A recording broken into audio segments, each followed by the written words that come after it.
Jake Turner knelt in the dirt beside the grave marker every morning before the sun climbed high enough to burn. He pressed one hand flat against the dry ground, not praying, not speaking. Just staying. Just making sure she knew he hadn't forgotten her.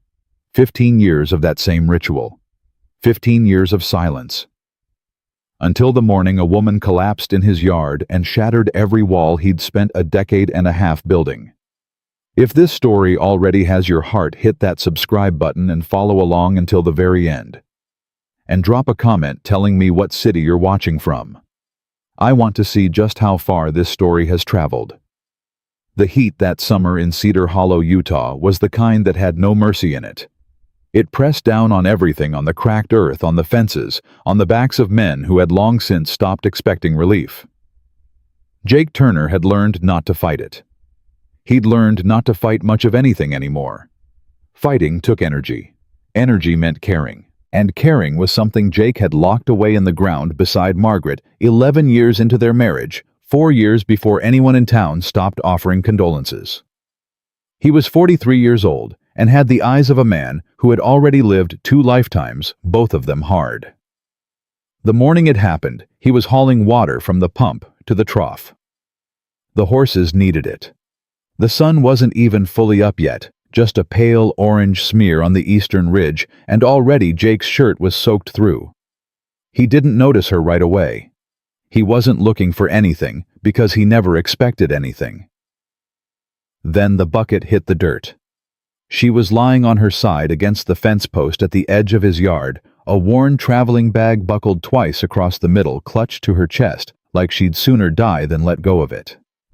Her hat had fallen off somewhere behind her.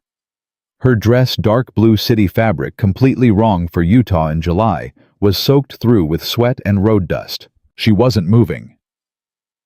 Jake stood there for a full 3 seconds. He hadn't touched a woman in 15 years. Not once. Not a handshake, not a brush of the arm, nothing. He hadn't wanted to. He hadn't allowed himself to want to. Margaret had been his one, his only, and when she went, he'd drawn the circle of his life in close and tight, and he'd stayed inside it every single day since. He walked toward her slowly, like a man approaching something he didn't trust. "Hey." His voice came out rougher than he expected.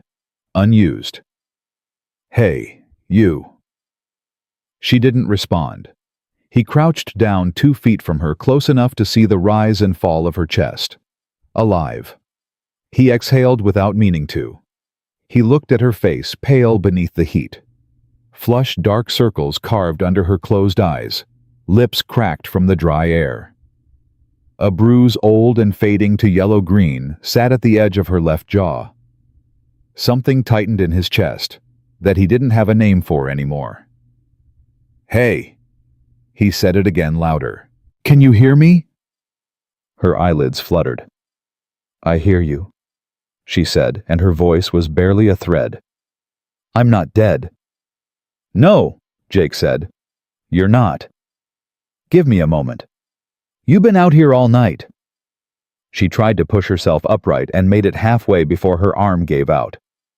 Jake caught her without thinking. His hands, both of them, one at her shoulder, one steadying her back, made contact, and he felt it like a current running straight up his arms and into his sternum. He held her until she was sitting upright, then pulled back immediately, like the touch had burned him. It hadn't burned him. That was the problem. It had felt like the opposite of burning. "Thank you," she said quietly. He stood up and took a full step back. "Can you walk?" "In a minute. You can't stay on the ground." "I'm aware of that, sir." He studied her for a moment. She was looking up at him with eyes that were green and exhausted and sharp. All at the same time, the eyes of someone who had been through something significant and hadn't yet decided whether the worst of it was behind her or still ahead. "You need water," he said finally. "That would be appreciated." He brought her water. He didn't invite her inside. He handed her the ladle through the porch rails and watched her drink like a woman who hadn't had enough of anything in too long. She finished, wiped her mouth with the back of her hand, and handed the ladle back without making a performance of gratitude. He appreciated that despite himself. "What are you doing on my property?" he asked. She looked at him steadily. "Looking for a man named Jake Turner." The silence stretched out between them. "You found him," Jake said. Something crossed her face, relief and dread arriving at the same moment, fighting for space. "I'm Emma McCallister," she said. "I've come from Chicago." "Long way." "Yes." "Why?" She reached into the traveling bag and pulled out a folded letter. She held it out to him. He took it, unfolded it, and read it in the time it took the first flies of the morning to find them. His name was on it. His ranch was on it. It was signed with his name in handwriting that looked close enough to his that a stranger wouldn't question it. It said that he was seeking a wife and had arranged for Emma McCallister's passage west, and that he looked forward to her arrival with great anticipation. Jake had written no such letter. He read it twice to be certain. Then he folded it back along its creases and held it out to her. "I didn't write this," he said. Emma McCallister looked at him for a long moment. Then she said very quietly, "I was afraid of that." God, she didn't cry. He'd half expected her to. Most women, in his experience, when faced with news of that magnitude, let some emotion show. Emma McCallister took the information like a woman who had already cried everything she had and come out the other side of it bone dry. She accepted his offer to sit on the porch. It was still his property, and she was still a woman in distress, and whatever else Jake Turner was, he wasn't the kind of man who left women in distress on the ground. He brought out the spare chair, the one that had sat empty since Hector Baines last came out to discuss fencing 2 winters ago. He sat on the step rather than the chair because it felt like the appropriate distance. "Who sent the letter?" he asked. "I don't know," Emma said. "I assumed it was you. I was given it by the agency." "What agency?" "The Western Correspondence Bureau, in Chicago." She paused. "They arrange, they match." She stopped again like she was trying to find the least humiliating way to say it. "Mail order arrangements," Jake said flatly. "Yes." "And you agreed to this?" "I had my reasons."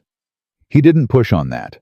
He looked out at the ridge instead, at the heat already beginning to shimmer up off the flat ground. "You got family back in Chicago?" "No."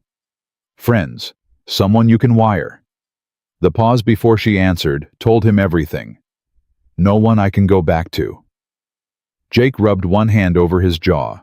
The stubble there was 3 days old. He thought about what he was supposed to do with this information, with this woman sitting in Hector Baines's chair on his porch at 6 in the morning, with a yellow bruise on her jaw, and no one to go back to. "There's a stage back east leaves from Millhaven on Thursdays," he said. "I can take you in." Today is Friday. He had not considered that. "Then there's the train. Cuts north through—" "Mr. Turner." Her voice was quiet, but it had steel in it. "I have $11 to my name. I spent everything I had getting here. The agency told me you'd paid my passage and had funds set aside for—" She stopped, pressed her lips together. "Obviously that isn't the case."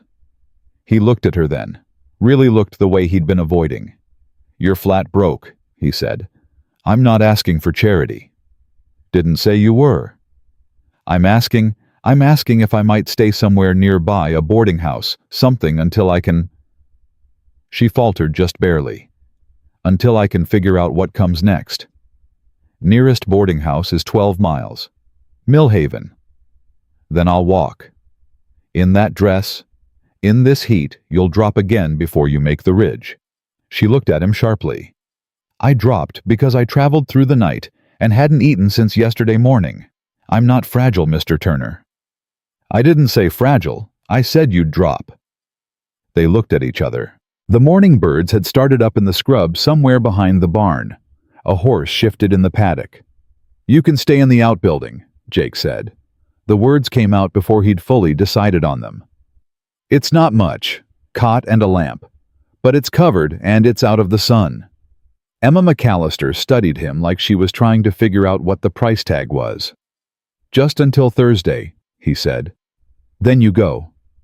She was quiet for a moment. "Thank you," she said finally. "I'll earn my keep." "You don't have to. I will." There was no negotiation in her voice. "I won't be a charity case. You point me to what needs doing, I'll do it. That's the only way I'll accept." Jake looked at her for another moment. Then he stood up, nodded once, and went back to hauling water. Because the horses still needed it, and the sun was still rising, and whatever else had just happened, the day still had to be worked. Jonas Miller showed up 2 hours later, which was about 90 minutes too soon for Jake's liking. He came rattling up in his wagon with a wide grin already installed on his face, which meant he'd heard something from someone in town and was here for information rather than business. Jonas was 46 years old, had a wife who kept him halfway civilized, and was constitutionally incapable of minding his own affairs. He also happened to be the closest thing Jake Turner had to a friend. "Morning." Jonas climbed down from the wagon seat with the energy of a man who had slept well and eaten breakfast. He was already looking past Jake toward the outbuilding where Emma had gone to rest. "I heard you had a visitor." "News travels," Jake said, not turning from the fence post he was mending. "Well, Darla Potts saw a woman walking the south road before dawn and told her husband, and her husband told—" Jonas stopped beside him, dropped his voice. "Is it true she's from Chicago?" "You heard that already." "This is Cedar Hollow Jake. We heard her shoes before she crossed the county line." Jonas lowered his voice further. "The letter." Jake's hands stopped moving. He turned to look at Jonas Miller directly. Jonas had the expression of a man who had just realized he'd said something he wasn't supposed to say. "Jonas," Jake said slowly, "now listen. Did you know about that letter?" It wasn't a question. Jonas took a small step back. "I want you to understand that my intentions were, Jonas. You've been alone 15 years, Jake." Jonas's voice shifted, the grin gone now, something more earnest underneath it. 15 years of that empty house, and talking to nobody, and working yourself into the ground with no one to— You forged my name. Jake's voice was quiet. The kind of quiet that was worse than shouting. The agency needed a signature and Jonas held up both hands. "I worded it careful. I didn't promise anything permanent. I thought if she got here, if you met her, you might— She spent everything she had to get here." Jake took a step toward his friend. "She's got $11. She thought she was coming to a man who wanted her. She thought she had somewhere to land." Jonas's face went through several changes in rapid succession. "I didn't know her situation was—" "No, you didn't know. Because you didn't ask. Because you decided for both of us." Jake turned back to the fence. "Get off my land, Jonas." "Jake, I'll deal with you later. Right now, I need you gone." Jonas stood there another moment. Jake heard the wagon creak as he climbed back on, heard the horses start moving, heard the wheels on the dry ground fading toward the road. He kept his hands on the fence post. He kept his breathing even. 15 years. He'd built a life out of controlled, manageable, predictable loneliness. And in the span of one morning, Jonas Miller and a woman from Chicago had walked straight into the middle of it. He told her over midday. It didn't seem right to let her go on not knowing. She was at the pump washing the breakfast dishes he'd left out. She'd made herself useful without being asked. Found the pan, found the bread, put together something simple while he was still outside.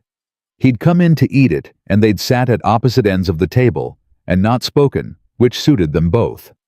Now she was at the pump, and he came and stood nearby, because he didn't know how to approach a conversation like this one. "Found out who sent the letter," he said. Emma set down the dish she was holding. "Who?" "Friend of mine, Jonas Miller. He meant well." Jake paused. "That's about all I can say in his defense." The silence that followed was the kind that had shape and weight. "He forged your name," Emma said. It wasn't a question. "Yes." She nodded slowly. Her hands had gone very still at the edge of the pump basin. "So you never wanted, you weren't looking?" "No." She picked up the dish again, kept washing. Her movements were careful and precise. "Then I'll be out of your way by Thursday." "You said that." "I mean it." "I know you mean it. He watched her hands for a moment. "I'm not throwing you out. I said you could stay till Thursday, and you can." "You shouldn't have to." "I said you can stay." It came out firmer than he'd intended. She looked at him surprised. He looked back. "You didn't do anything wrong. You came here in good faith. You stay, you work if you want to work, and Thursday we figure out what happens next. That's all." Emma looked at him for a long moment. Something moved through her expression that she pulled back before it fully formed. "All right," she said quietly. "Thank you, Mr. Turner." "Jake." She blinked. "Pardon?" "If you're on my land, you don't have to call me Mr. Turner. Jake's fine." She considered that. "Emma," she said. "I know." She turned back to the dishes. He went back to the fence. The sun climbed higher, and neither of them said another word for the rest of the afternoon, and the silence between them was different now, not empty, but not yet full of anything they had names for. That night, Jake sat at the kitchen table after supper, with the lamp burning low and the letter in front of him again. He read Jonas's handiwork one more time. The words were almost right, close enough to something he might have written back when writing letters to women was a thing he did back when Margaret was alive. And their letters to each other were the things that had gotten him through the long months of cattle drives. Jonas had remembered that about him, apparently. Remembered how Jake wrote. He put the letter down. In the 15 years since Margaret died, he had received offers. Not letters, but looks. Mrs. Caldwell from the church, daughter of the hardware man, before she married the schoolteacher. He had never taken any of them up. He had never even come close to considering it, because Margaret was in the ground, and he was the one who had been supposed to keep her safe, and he had failed at that one essential thing, and loving someone else felt like a betrayal he wasn't built to commit. He blew out the lamp. In the outbuilding 30 feet from where he lay down on his own cot, Emma McCallister was going through whatever had led her here. $11. No one to wire. A bruise fading yellow on her jaw. He wasn't going to ask about that bruise. It wasn't his business. He stared at the ceiling. It wasn't his business at all. She was already up when he came out at 5:30 the next morning. She was at the cook fire. She'd built it herself, found the wood, found the flint, started it without waking him, and there was coffee boiling, and something in the pan that smelled like cornbread. He stopped in the doorway. "I found the meal in the pantry," she said without looking up. "I hope that's all right." "That's—" He cleared his throat. "That's fine. I wasn't sure what time you started your day." "Before the sun, usually." "Then I should have been up earlier." She said it matter-of-factly, no apology in it. "Tomorrow I will be." He sat down at the table. She put coffee in front of him. Her hands, he noticed, were steady. Her face was composed, not performing composure, actually composed in the way of a woman who had learned that falling apart was a luxury she couldn't afford. He thought about the bruise again. "You cook like you've worked before," he said. "I have worked before." She poured her own coffee. "I kept house for a family in Chicago for 3 years. Before that, I worked in a dry goods store. Before that," she stopped. "I've worked. I'm not questioning it." "I know." She sat down across from him at her end of the table and wrapped both hands around the cup. "I just want to be useful while I'm here. You don't have to explain yourself to me." She looked at him across the table. The morning light was coming in sideways through the window, and it caught the green in her eyes, and Jake looked back at his coffee, because looking at green eyes at 5:30 in the morning was a thing he was not prepared to be doing. "You're a quiet man," she said. "Yes." "I don't mind quiet." "Good." She almost smiled. Not quite, just the edge of it barely there. "Most people do?" "I know," Jake said. "That's why I live 12 miles from most people." This time she did smile. Just briefly. Just enough. He drank his coffee and went out to start the day's work. And if he moved a little less heavily than he had the morning before, he chose not to examine why. By the end of the second day, they had established something like a rhythm. She took the cooking and the washing without being assigned them. He took the fields and the animals without discussion. At meals, they spoke in the practical shorthand of people sharing space, what needed doing, what had been done, what the weather looked like moving in from the west. No personal questions, no history offered or requested. It should have been uncomfortable. It wasn't. Somewhere in the middle of the third afternoon, Jake came in from the east field to find Emma on the porch, darning one of his work shirts. She'd found his mending basket, apparently in the back of the wardrobe where he'd shoved it 2 winters ago. She was doing it without any fuss, just sitting there in the heat with the shirt in her lap and her needle moving. He stood at the porch steps and looked at her. She looked up. "That doesn't need to be done," he said. "It does," she said. "There are 4 more in the basket." "Emma, Jake," she said it calmly. "It needs doing. I have the time. Let me do it." He let her do it. That evening he found himself staying at the supper table a little longer than necessary. She'd told him something offhand, not intended to be meaningful, about the way they did things in Chicago, about the noise of it, the constant movement, and she'd said it with a tone he recognized. The tone of someone describing a life they'd had to leave behind, and were still figuring out how to miss. He hadn't said much, but he'd listened. And that night when he lay down on his cot, the silence of the house had a different quality to it than it had had in 15 years. It had the quality of not being entirely empty. He wasn't sure what to do with that. He wasn't sure whether to be afraid of it or to set it aside and go to sleep. He stared at the ceiling for a long time. In the morning he got up before 5 and started the coffee before she did. It was a small thing. It didn't mean anything. He told himself that clearly. It didn't mean anything at all. He started the coffee before 5. He'd been doing it 3 mornings straight now, and he still hadn't admitted to himself that it was intentional. Emma came out of the outbuilding at 5:15, hair pinned back, sleeves already rolled, and stopped short when she smelled it.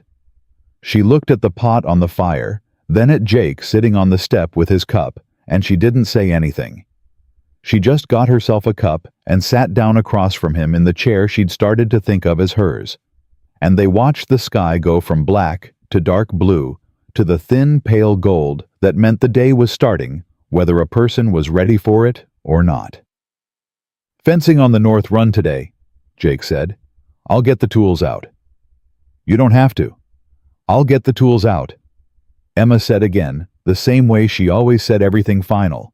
No performance in it, just the fact of the thing. He let her. The truth was, in 3 days, Jake Turner had grown more accustomed to another person's presence than he had any right to. Not comfortable wasn't the word, and he wasn't going to use it. But the shape of his days had shifted. There was coffee made before he asked for it. There was a sound in the house that wasn't wind or his own footsteps.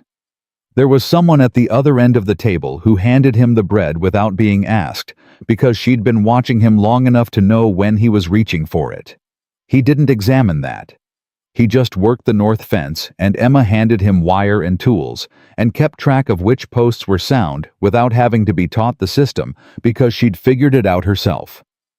Around mid-morning, he reached past her to grab the pliers off the fence rail, and his arm came within 6 inches of her shoulder, and she moved. Fast, not a step, just a flinch, small and involuntary, and immediately suppressed like a reflex she'd spent years training herself out of and hadn't quite managed. Jake straightened up with the pliers in his hand and looked at her. Emma was looking at the fence post. Her jaw was set.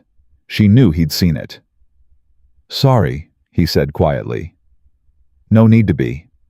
Her voice was steady. "I startle easy. Don't read into it." He didn't push. He went back to the fence. But his mind went somewhere else entirely, and it stayed there for the rest of the morning on that bruise on the way she'd arrived, clutching that bag to her chest, like it was armor on $11 and no one to wire. Someone had made her flinch like that. Someone had made it a habit. By noon, he was angrier than he'd been in years, and he hadn't even been told the story yet. Jonas Miller came back on Thursday morning. Jake saw the wagon coming down the road and felt his jaw tighten, but Jonas was already on the ground before Jake could think of a good reason to turn him away. And the truth was, however furious he still was, Jonas Miller was the only person in Cedar Hollow who'd sat with him on the night Margaret died. Some debts ran deeper than anger. "I'm not here to argue," Jonas said, hands raised before Jake said a word. "Good. I'm here because something got back to me last night." Jonas looked past Jake toward the house, then lowered his voice. "From Millhaven. Couple of men came in on the Tuesday stage. One of 'em's been asking around about a woman, Chicago woman. Dark-haired, green eyes, traveling alone." Jake went very still. "The man doing the asking," Jonas continued, watching Jake's face. "He's not a rough sort. Well-dressed, polished. He gave the hotel clerk a photograph." Jonas paused. "Jake, the clerk, said the woman in the photograph matched your house guest." The word house guest landed wrong, but Jake let it go. "Who is he?" "Gave his name as Hayes, but Emmett Briggs at the livery said the man with him, the one who doesn't talk, he's been seen before. Worked for a man named Garrett." Jonas let that sit in the air between them. "William Garrett, Chicago businessman. Word is he's got judges in 4 states on his payroll." Jake looked at Jonas for a long moment. "How long ago did you say they came in?" "Tuesday. That was 2 days ago." Jake kept his face level and said nothing, but inside something cold and clear was clicking into place. Emma had arrived Friday. By Tuesday, someone was already in Millhaven asking about her. "Obliged," Jake said. "Jake, Mum." "Thank you, Jonas." He turned and walked back toward the house. Behind him, Jonas started to say something else, but seemed to think better of it. The wagon started up again. Jake kept walking. Batikon. Emma was at the cook fire when he came back in. She had her back to him, and she was stirring something, and he stood just inside the doorway for a moment and looked at her, at the set of her shoulders, at the careful way she moved, at the evidence of a woman who had learned to take up as little space as possible. "Emma," he said, "supper won't be ready for another. Sit down." She turned around then. She read his face, whatever it showed, and she set down the spoon and sat. Jake sat across from her. He put his hands flat on the table and looked at her directly, the way he looked at things he needed to understand clearly. "Someone's in Millhaven asking about you," he said. "Well-dressed man. He has a photograph. He's been there since Tuesday." The color that drained out of Emma McCallister's face was something Jake was going to remember for a long time. She didn't say anything. Her hands, which had been loose on the table, folded together hard. "Who is William Garrett?" Jake asked. She looked at him. He watched her decide something, watched it move through her eyes, the calculation of how much to say, how much she could afford to. "He's the reason I left Chicago," she said finally. "That much I figured." "He's—" She stopped, started again. "I worked for him, kept his accounts. I was good at it, numbers, record keeping, that kind of thing.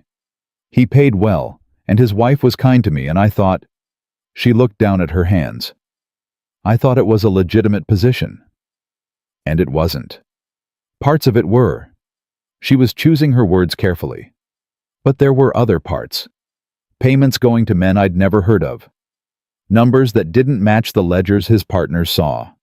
I didn't understand it all at first. When I started to understand— She stopped again. Jake waited. "He knew I understood," Emma said. "And that's when things changed." She pressed her lips together.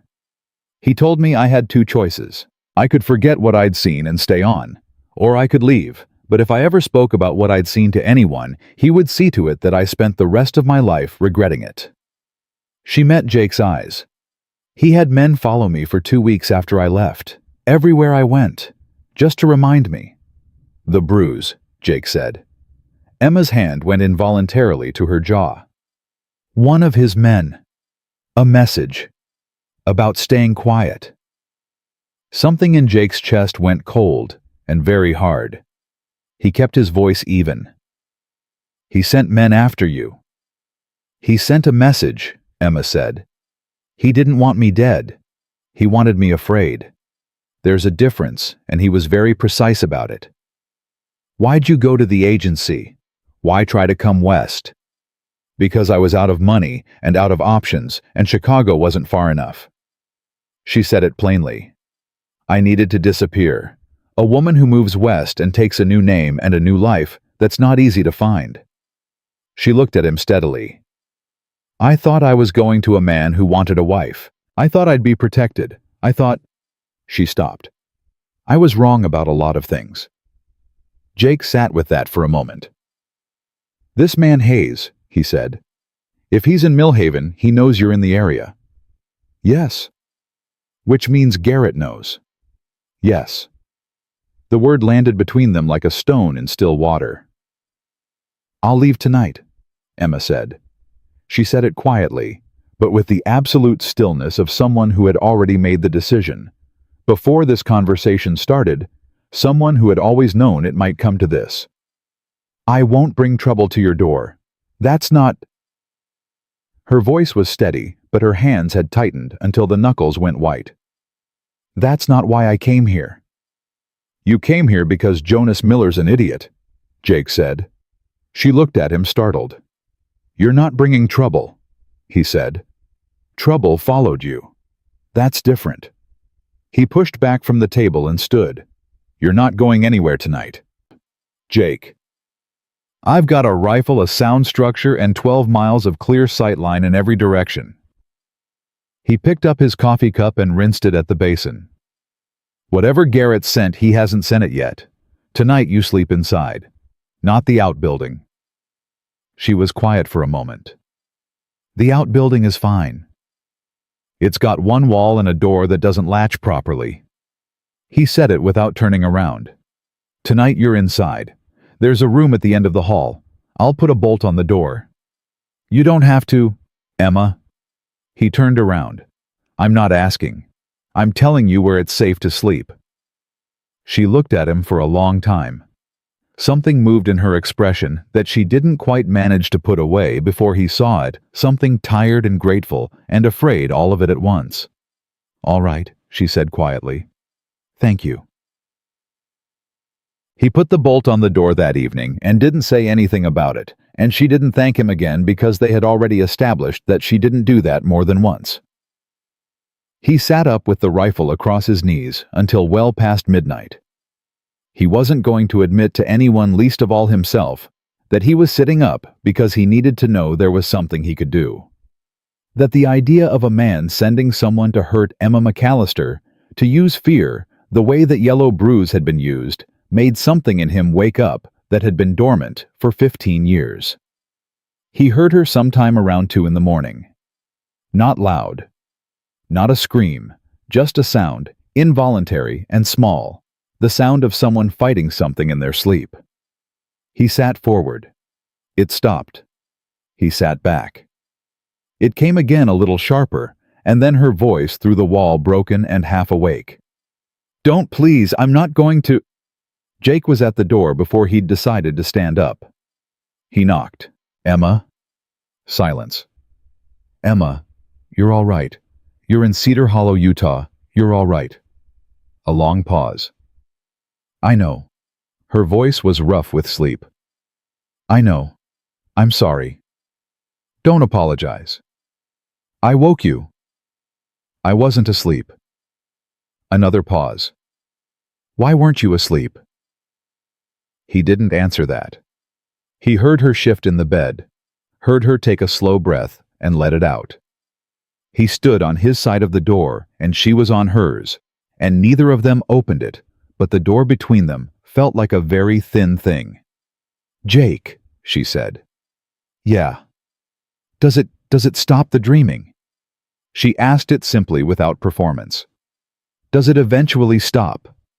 He leaned his shoulder against the doorframe, thought about Margaret, about the first 2 years when he'd woken himself up 3 or 4 times a night reaching for someone who wasn't there. It gets quieter, he said. Not gone, but quieter. She was quiet for a moment. How long did it take you? 3 years maybe, for quieter. He paused. You're somewhere in the first few months. 6 weeks, Emma said. Since I left Chicago. He did the math without meaning to. 6 weeks since she'd run. 6 weeks of bad dreams and $11 and no one to help her. Go back to sleep, he said, not unkindly. I'll try. He went back to his chair. He sat with the rifle and the dark and the sound of a woman learning to breathe evenly on the other side of a bolted door. And he didn't sleep either, and he didn't examine why the darkness felt less empty than it had the night before. The writer came the next morning just after breakfast. He came alone, which was the only reason Jake didn't reach for the rifle immediately. A single man on a good horse, well-dressed, no trail dust on him, which meant he'd ridden in from Mill Haven and taken the short road. He stopped at the gate and waited. The kind of man who knew that riding onto another man's land uninvited was the sort of thing that got you shot in Utah. Jake walked out to the gate. He didn't bring the rifle. He brought his hands in plain sight and his face set in the expression that, according to Jonas Miller, made grown men reconsider their choices. "Helping you," Jake said. The writer smiled. He had the smile of a man who used it professionally. "Just looking for some information, sir. I apologize for the intrusion. My name is Hayes." Jake said nothing. Hayes waited, apparently accustomed to silences and not rattled by them. "I'm trying to locate a woman. She would have come through this area recently, possibly in the past week. Dark hair, green eyes, traveling from Chicago. Goes by the name Emma McCallister." "Haven't seen her," Jake said. Hayes studied him. The smile didn't waver. "You're sure of that?" "I said it once. I mean it once." "Of course." Hayes reached into his coat and produced a card. "If you do hear anything, she's a woman of some concern to her friends in Chicago. They'd very much like to know she's safe." He held the card out. "There's a reward for information. $50. Jake looked at the card. He did not take it. He looked back at Hayes. "You come on my land again," Jake said. "Come armed, because I will be." Hayes held his gaze for one beat too. Then he tucked the card back in his coat, tipped his hat once with the professional courtesy of a man who had done this kind of work long enough to not take it personally, and turned his horse back toward the road. Jake watched him go until he was off the property and over the ridge. Then he turned back toward the house. Emma was in the doorway. She had seen all of it. Her face was the color of chalk. "Hayes," Jake said as he came up the steps. "That the man from Mill Haven?" "Yes?" Her voice was barely there. "Did he?" "I told him I hadn't seen you." She gripped the doorframe with both hands. "He'll know you're lying." "Probably." "Jake, that means Garrett knows where I am. He'll—" "I know what it means." He moved past her into the house and went to the cabinet where he kept the rifle. He checked the load. He'd checked it twice already that morning, but he checked it again because some things needed to be verified. "I need to know everything, not some of it, all of it." Emma turned from the doorway. She looked at him across the room with those green eyes that were frightened and exhausted, and still underneath all of it sharp as a blade. "You could tell him," she said. "He offered $50. Jake lowered the rifle and looked at her. $50 is a great deal of money, she said, not accusing, just stating it, the way she stated everything. "I wouldn't blame you." "Emma, I mean it. You didn't ask for any of this. I showed up in your yard, and Jonas Miller's meddling landed me on your doorstep, and now a man like Garrett is sending people to your gate, and you have no obligation." "Emma," his voice was quiet. "Sit down."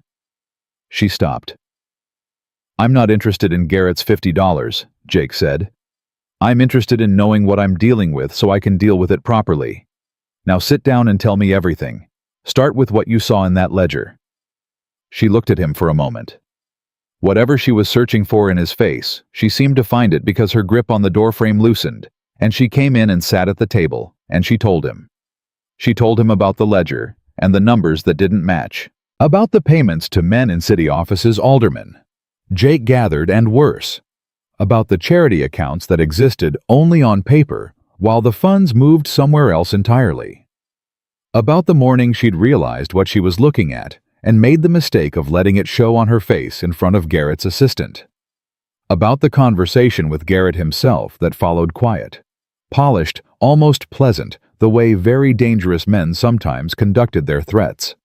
About what he'd said. About what had happened after. Jake listened without interrupting.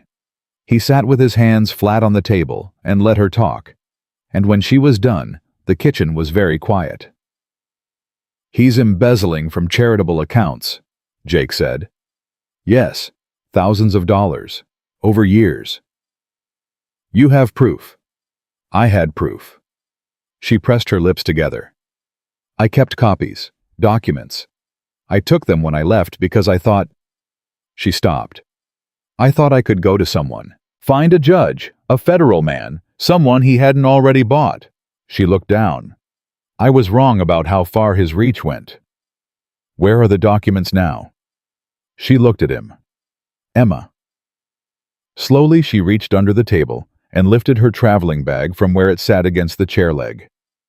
She unbuckled it, reached inside past the folded clothes, and produced a small oilskin packet tied with cord. She set it on the table between them. "I've carried it since Chicago," she said. "I couldn't leave it behind. It's the only thing worth anything I have." Jake looked at the packet. He looked at her. "Then it's worth something," he said. "And that means you're not running anymore." He pushed back from the table and stood.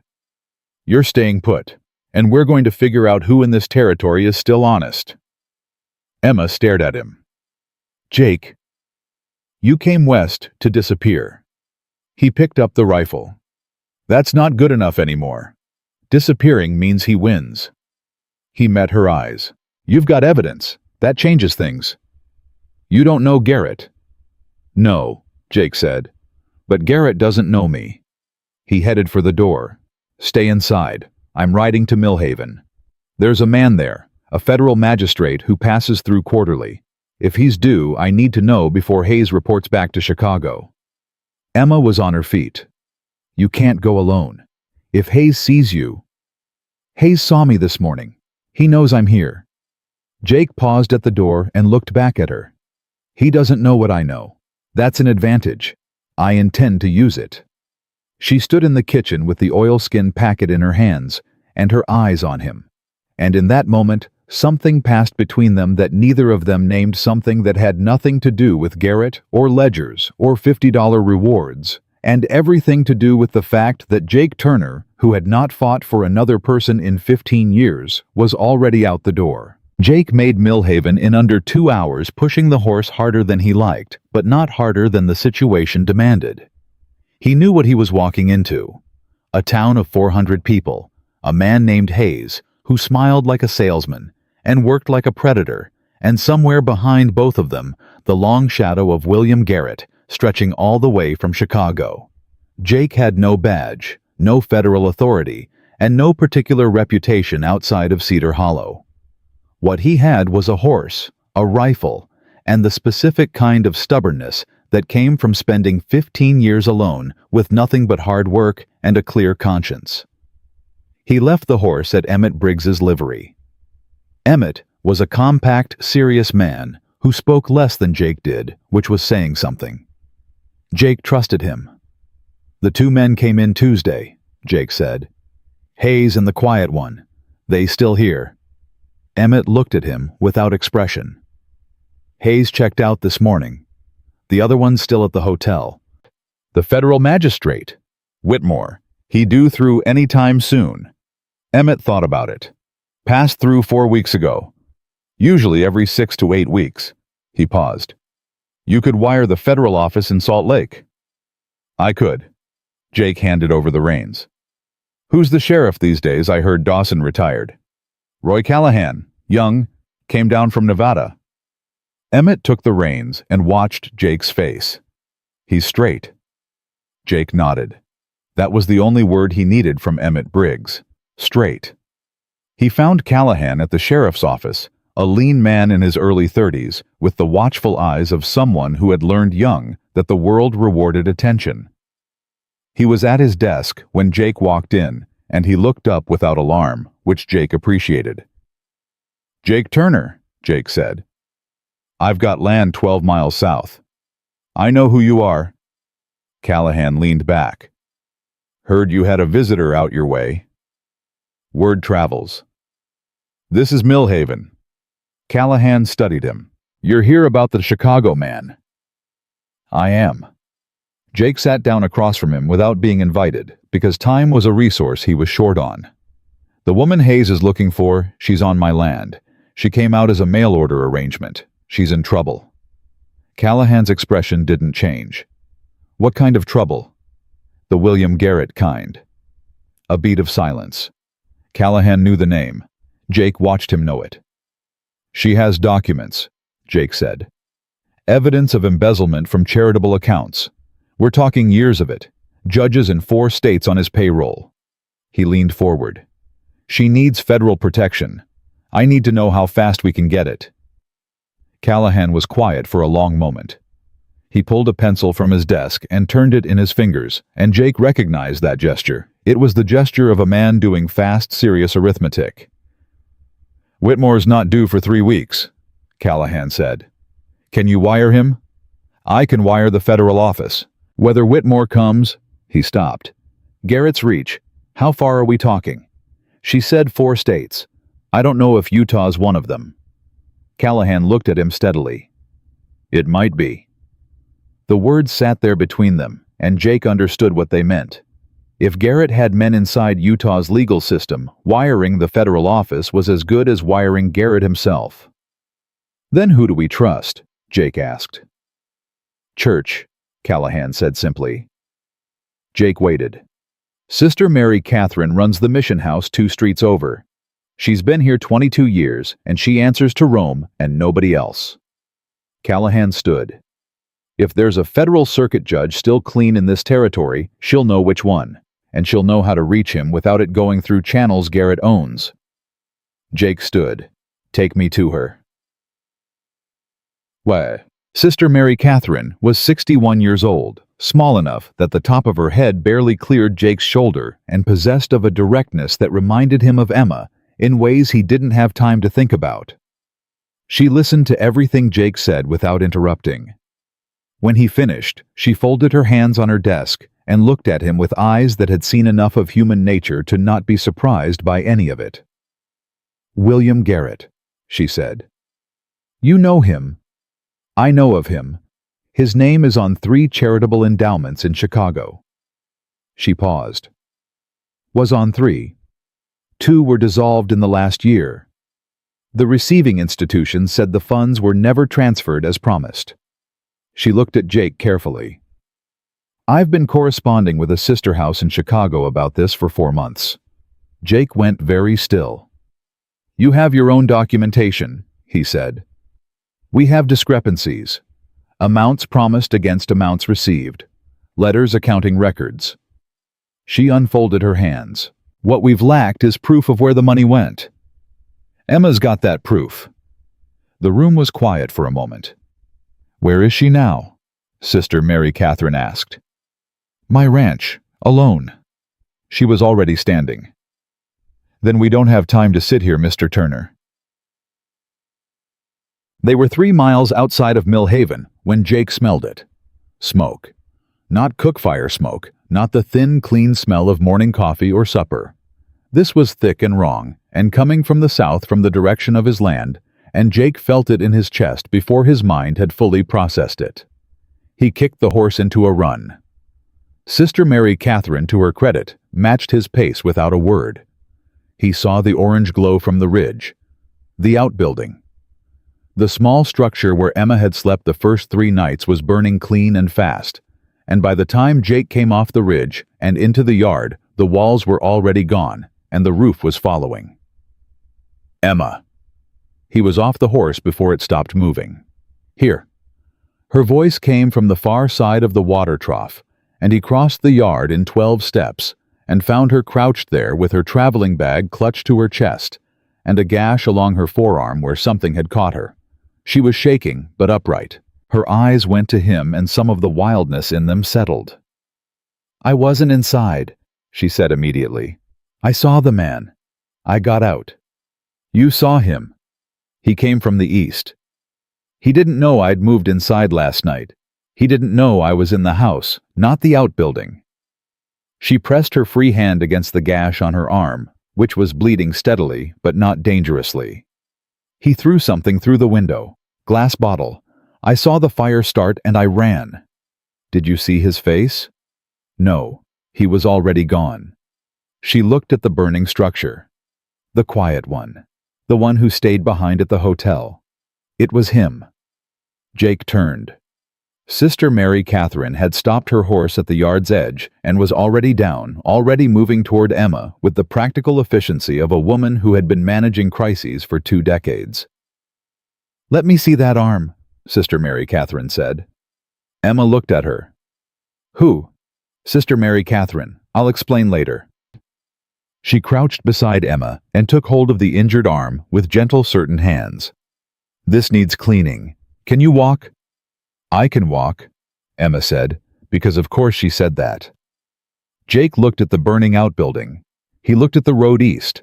He looked at Emma's arm and the bag she was still holding like armor and the steadiness she was fighting to maintain. "He'll report back," Jake said. "He'll tell Garrett she wasn't there. Garrett'll know she's still in the area." "Then we don't have much time," Sister Mary Catherine said. Inside the house, with Emma's arm cleaned and wrapped and coffee on the fire, because Sister Mary Catherine was the kind of woman who made coffee when things needed to be dealt with. Jake laid it out. All of it. Emma's documents, the sister house's discrepancies, Callahan's concern about corrupted channels. Emma looked at Sister Mary Catherine's correspondence with an expression Jake couldn't fully read. Something between desperate hope and the careful guardedness of a woman who had been wrong about trusting people before. "This is from 4 months ago," Emma said, looking at one of the letters. "Yes. You've been building a case." "We've been trying to." Sister Mary Catherine's voice was measured. "Without proof of where the money moved, we couldn't go to anyone with authority. What you're holding," she nodded at the oilskin packet. "That's the piece we've been missing." Emma looked down at the packet in her hands. Then she looked at Jake. He met her eyes and held them. He didn't say anything because he didn't need to. She untied the cord and opened it. The documents inside were small and numerous carefully copied figures in Emma's neat handwriting. Account numbers, transfer records, dates. She laid them out on the table one at a time, and Sister Mary Catherine picked up each one and read it with the focused attention of a woman who understood exactly what she was looking at. The kitchen was very quiet except for the sound of paper. "This is enough," Sister Mary Catherine said finally. "Combined with our records, this is enough." "Enough for who?" Emma asked. "If the channels are compromised." "Judge Harding." Sister Mary Catherine looked up. "Federal Circuit. He rides the Western District. He's not on any payroll Garrett owns. I'm certain of that because I've known Thomas Harding for 30 years, and he'd sooner eat his own hat." She looked at Jake. "He's in Provo right now. I can reach him through church channels by tomorrow morning." Jake looked at her. "How certain are you?" "Certain enough to stake my habit on it." She paused. "And I don't say that lightly, Mr. Turner." Jake almost smiled. It was the closest he'd come to smiling in 3 days. "Wire him tonight," he said.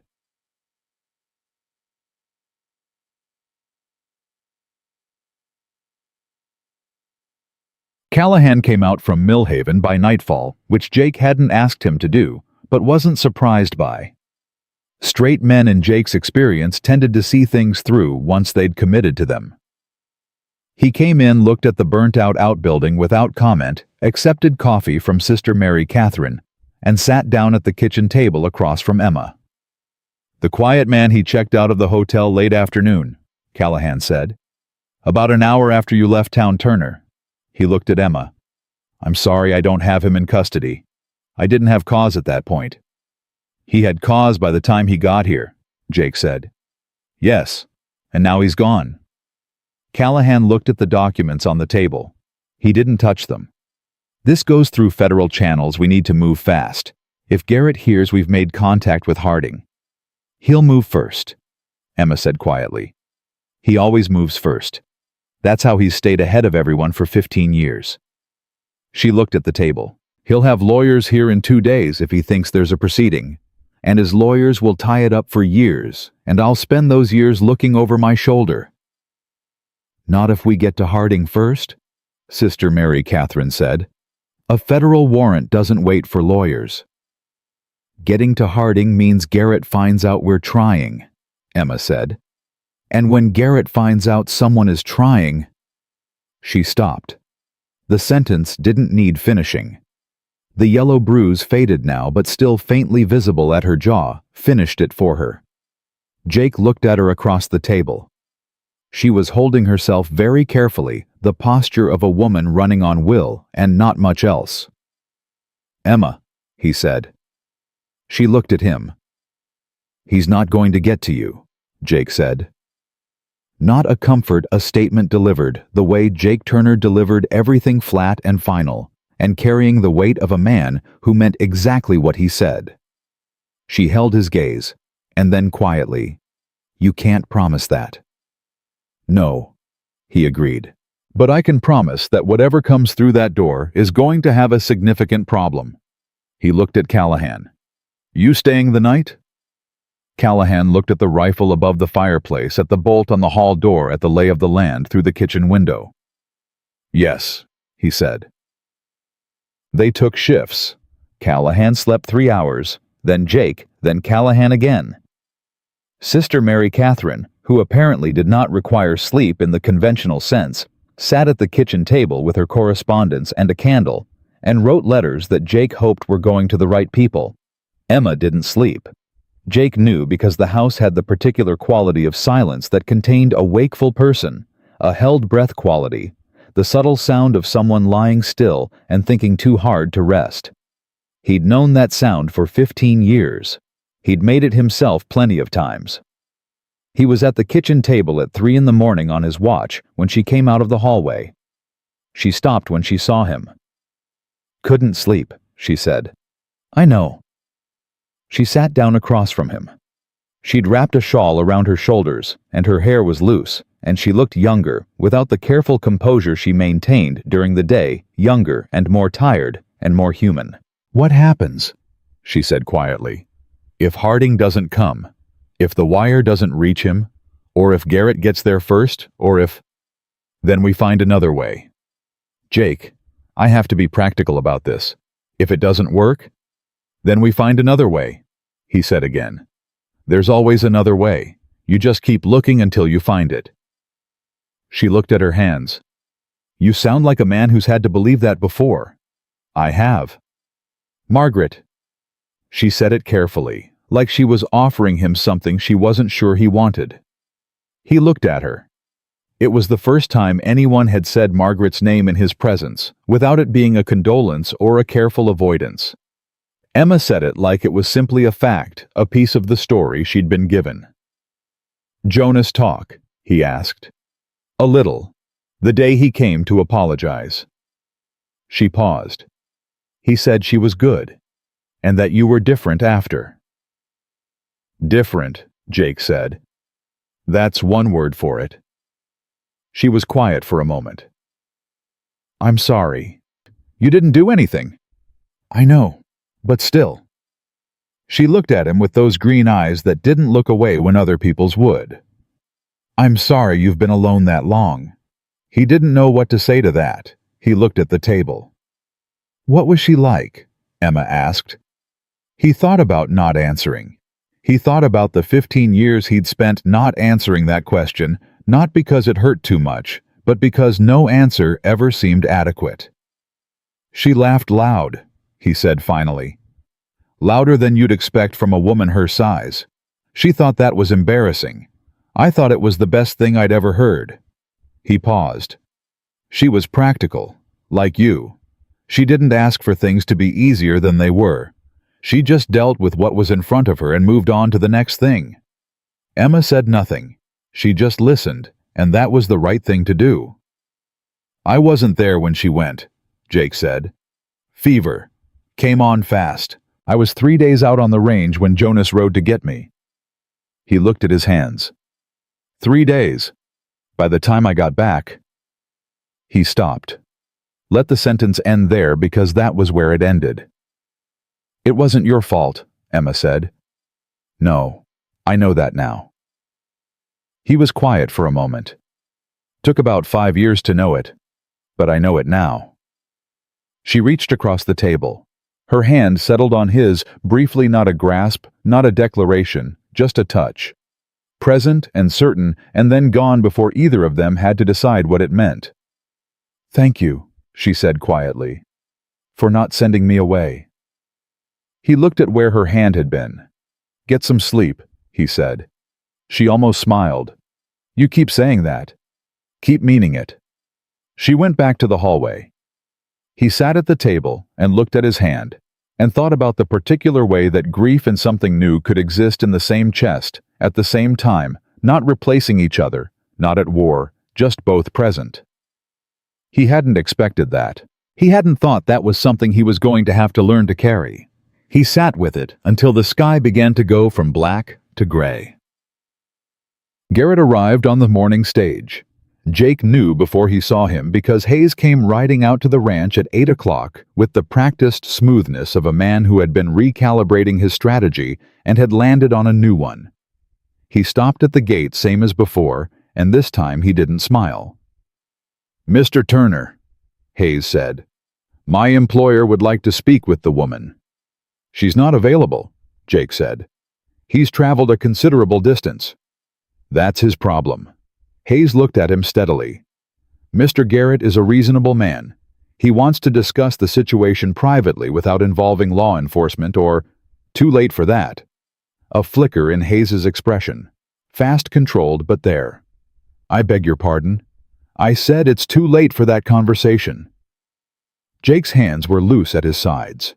He was aware of Callahan positioned 30 feet to his left behind the fence. He was aware of the rifle inside the door. He was aware of Emma behind him in the house, and of the oilskin packet that was no longer in the house, but had ridden to the mission with Sister Mary Catherine an hour before dawn. Garrett can take his conversation to Judge Harding. He can make his case there. Hayes's face changed.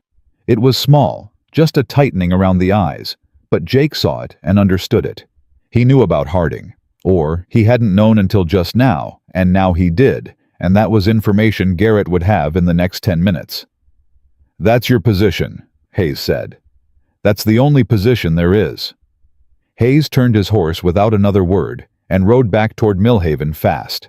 Jake watched him go, and then turned back to the house. Emma was in the doorway. She'd heard every word. He'll go straight to Garrett, she said. Yes. Garrett will try to get to Harding before Sister Mary Catherine does. He'll try. Jake came up the steps. Sister Mary Catherine has a 6-hour head start and 30 years of knowing the right people. Garrett has money and lawyers. He looked at Emma directly. I know which one I'd bet on. She looked at him for a moment. You're not afraid of him, she said. Why aren't you afraid of him? Because fear is useful when it makes you careful, Jake said, and I'm already being careful. He moved past her into the house. And because a man like Garrett builds his power on people being afraid of him. The minute you stop, he's got less than he thinks he has. Emma turned to look at him. Something in her face a shift small but significant, like a bone settling back into a place it had been knocked out of a long time ago. She was quiet for a moment. Jake, she said. Yeah. He's coming here. She said it steadily, not as a question. He's going to come here himself, isn't he? Jake looked at her. Yes, he said. I think he is. She nodded slowly, and then she straightened her spine and looked at him with those sharp green eyes, and what was in them now wasn't fear. It had the quality of something that fear had been pressing down for a long time, finally being allowed to breathe. Then let him come, she said. Jake looked at her for a moment longer than he needed to. Yes, he said quietly. Let him come. Outside, the Utah summer pressed down on everything without mercy, and somewhere on the road between Millhaven and Cedar Hollow, a man with money and power and a long reach was making his way toward a ranch where a woman with $11 and an oilskin packet had decided sometime between a bolted door and a burnt-out building and a hand placed briefly on a grieving man's that she was done running. William Garrett arrived at 2 in the afternoon. He didn't ride out himself, that was the first thing Jake clocked. A man like Garrett didn't ride 12 miles on a Utah road in July heat. He sent a carriage. Black, well-kept, the kind that looked wrong against the dry landscape the moment it cleared the ridge, like something imported from a different world, and dropped without apology into this one. Hayes rode alongside it. The quiet man, the one who'd burned the outbuilding, was not present, which either meant Garrett had sent him home or he was somewhere Jake couldn't see. Jake filed that thought away and kept it close. Callahan stood to Jake's left. Jonas Miller, who had shown up at 7 in the morning with his hat in his hands and a look on his face that said he understood this was partially his doing and intended to see it through, stood to Jake's right. 3 men at a fence line. Jake thought there were worse ways to be standing. The carriage stopped. Hayes dismounted. The carriage door opened. William Garrett stepped out. He was not what Jake had expected, which was the point. He was 50 or so, trim silver at the temples, dressed as well as anyone Jake had seen outside of a federal courtroom. He had the face of a man who had spent decades being believed open, calm, faintly warm. The kind of face that made people lower their guard before they decided to. Jake did not lower his guard. Garrett took in the 3 men at the fence, took in the house behind them, and smiled with the practiced ease of a man arriving at a social engagement he had no doubt he would dominate. "Mr. Turner," Garrett said, stopping on his side of the fence. He didn't try to open the gate, smart enough to know that was Jake's to open, and Jake wasn't going to. "Thank you for receiving me." "Didn't have much choice in the matter," Jake said. "I appreciate your candor." Garrett looked at Callahan at the badge, acknowledged it with a small nod. "Sheriff, I hope we can conduct this as civilized men." "That's generally my preference," Callahan said. Garrett looked at Jonas, who looked back with the expression of a man trying very hard to appear more formidable than he felt. Garrett seemed to decide Jonas wasn't relevant and returned his attention to Jake. "I'd like to speak with Emma," Garrett said. "That's all. A brief conversation. Whatever she's told you about our history, I understand there may be some distortion. I'd like the opportunity to provide context." "She's not available," Jake said. Same words as that morning, same tone. "Mr. Turner, I've traveled a significant—" "I heard you the first time from Hayes." Jake looked at him steadily. "She's not available. You want to talk? You talk to me." Something moved in Garrett's expression. Not anger, not yet. Something more controlled than anger. A recalculation. "She's frightened," Garrett said, shifting his approach the way water shifts around a rock. "She misunderstood certain things she saw in my office. She took documents out of context, confidential business records that I assure you have a perfectly legitimate explanation." "Then you can explain them to Judge Harding," Jake said. The name landed. Jake watched it land. Garrett's composure held, but it held the way thin ice holds with effort, and not for long. "I see," Garrett said. "Do you?" "You've been busy, Mr. Turner." Garrett was quiet for a moment. "And Sister Mary Catherine, I assume. She's been a persistent correspondent." He shook his head slowly in the manner of a man who found the whole situation regrettable. "You understand that whatever she's provided will be examined very carefully by my legal team. Discrepancies between church correspondence and official financial records are not uncommon. Misunderstanding of complex accounting." "The documents Emma kept aren't church correspondence," Jake said. "They're your own records, your own figures, in your own account numbers." Garrett looked at him. "She's thorough," Jake said. "You should have known that before you hired her." The silence that stretched out then was a different quality than the ones before. Garrett stood on his side of the fence, and Jake stood on his, and between them, the air had gone tight. How much? Garrett said quietly. The warmth in his voice was gone. What was underneath it was colder and cleaner and more honest than anything he'd said since the carriage door opened. Jake stared at him. Say that again. I'm asking. I heard what you asked. Jake felt something burn up through his chest and he kept it out of his voice with effort. You're asking how much it costs to make this go away. It's a practical question, Garrett said. Everything has a number. Get off my land. Mr. Turner, I said get off my land. Jake's voice was flat. Final. You came here to buy the problem. The problem isn't for sale. Take your carriage and your practical questions and go back to Millhaven and wait for Judge Harding, because that's the only conversation you've got left. Garrett looked at him for a long moment. Hayes had gone very still. The horses shifted. And then Garrett smiled. It was the smile of a man who had lost this particular hand, and knew it, and was already thinking about the next one. You're making a mistake, he said pleasantly. Probably, Jake said. Won't be my first. Garrett turned unhurried and got back in the carriage. Hayes mounted. They went back the way they'd come, and Jake watched every inch of the retreat until they were over the ridge and gone. Jonas let out a long breath. Lord Almighty.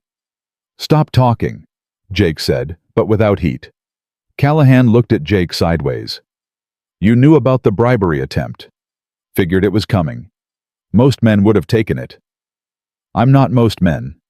Jake turned back toward the house. Come inside. We need to talk about tonight. Emma had heard everything from the hallway window.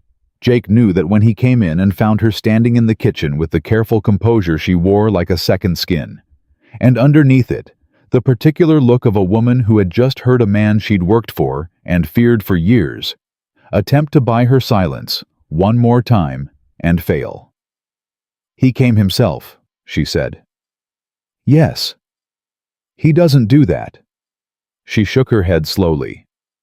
He sends people. He stays behind the curtain. The fact that he came himself means he's worried, Jake said. Means he's desperate, Emma said. Which means he's dangerous. She looked at Jake directly. A cornered Garrett is not the same as a confident one. He'll do something. What kind of something? Callahan asked, coming in behind Jake. Emma thought about it. She wasn't the kind of woman who answered fast when the answer mattered. He can't destroy the documents Sister Mary Catherine has them, and he knows it. He can't discredit me without a proceeding that puts everything in front of a judge. She paused. But if I'm not available to testify... The sentence ended there. The kitchen understood what it meant. Callahan straightened up. I'm not leaving this property tonight. Jonas, Jake said, go to town. Tell Emmett Briggs I need him and 2 sound men out here by dark. Tell him why. Jonas was already at the door. Done. And Jonas. Jake waited until he turned. Thank you for coming today. Jonas looked at him for a moment. Something passed between them, the particular language of 2 men who had known each other long enough to have real debts and real grievances and who had just worked one of each down to 0. I'll be back with Emmett before sundown, Jonas said, and went. Sister Mary Catherine's wire came at 4 o'clock. Callahan rode in for it and came back fast, and Jake knew from the way he dismounted, quick, purposeful, without tying the horse first, that it was good news rather than bad. He came in and put the wire on the table in front of Emma. She read it. Her hands were absolutely steady. Then she set it down and looked at Jake. Harding's coming, she said. He'll be in Millhaven day after tomorrow. Jake sat back. He's already seen Sister Mary Catherine's package. Emma continued reading from the wire. He's issued a temporary injunction on Garrett's assets pending examination. She stopped on that line. Read it again. His assets are frozen. The kitchen went quiet. That means his lawyers can't be paid, Callahan said. Not from those accounts anyway. It means he can't run either, Jake said.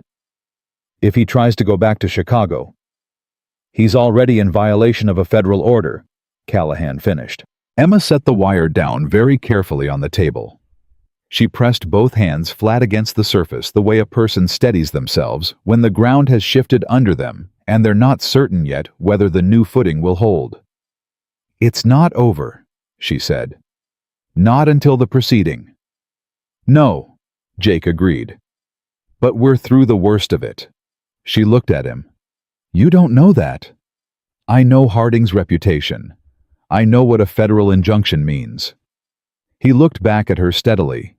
"And I know you've got 30 women in a mission house in Millhaven who have been building this case for 4 months and are considerably more motivated than Garrett's lawyers."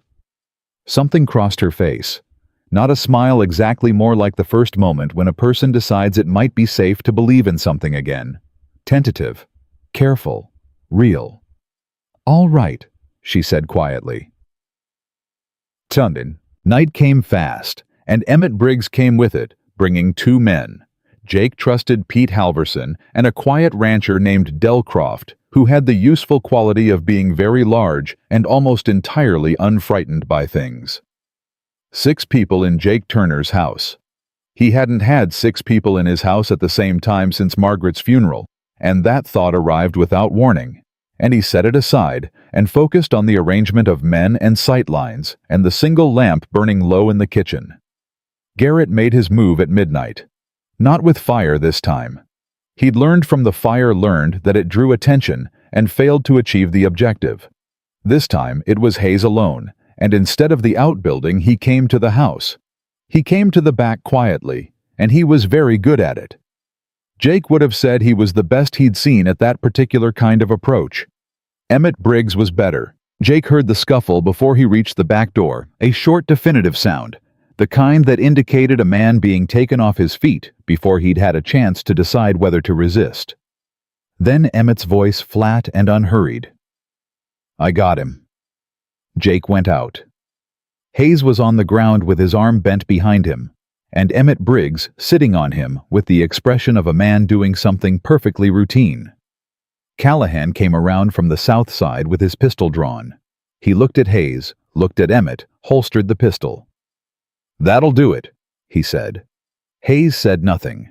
His face was in the dirt, and his dignity was somewhere behind him on the road, and whatever composure he'd maintained through 2 days of professional calculation had departed him entirely. Jake looked down at him. "Where's Garrett?" Hayes said nothing. "He's at the hotel," Callahan said. "He's not stupid enough to come himself." He reached down and pulled Hayes to his feet. "But he's stupid enough to send you, which solves our problem considerably." They had Hayes in Millhaven's jail cell by 1 in the morning, and Callahan sent a deputy to the hotel to inform Garrett that his associate was in custody and that Garrett himself was requested politely for now to remain in Millhaven pending Judge Harding's arrival. Jake drove back to the ranch in the dark. The house was quiet when he came in, Delcroft on watch outside, Pete asleep in the chair by the door. Emma was in the hallway sitting on the floor with her back against the wall and her knees drawn up and her eyes open. She'd been waiting. "Hayes?" she asked. "In custody." She let out a breath. "Garrett's contained for the moment," Jake said, crouching down to her level because she was on the floor and he wasn't going to stand over her. "Harding gets here day after tomorrow. It's almost done."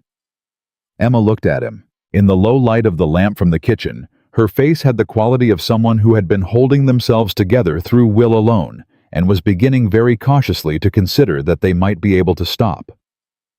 "I've been afraid for 6 weeks, she said. "Not a complaint in accounting. Every day, every minute. I got good at not showing it, but it was always—" She stopped.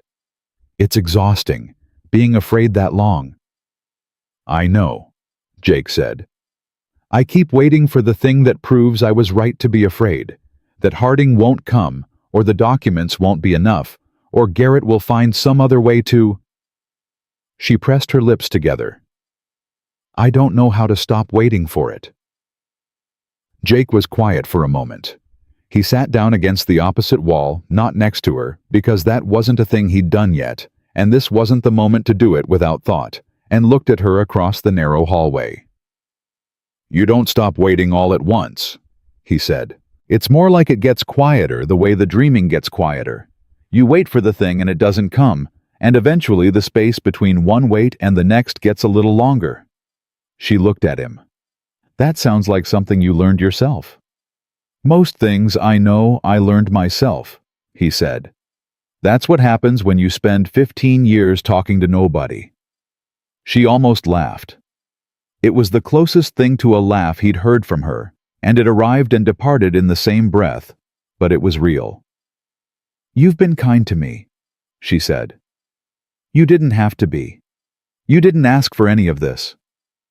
"No," he said. "But you didn't send me away." "No." She was quiet. "Why?" He considered that. He could have given her a practical answer. She had nowhere to go. The situation required it. The right thing to do was evident. All of those things were true. None of them were complete.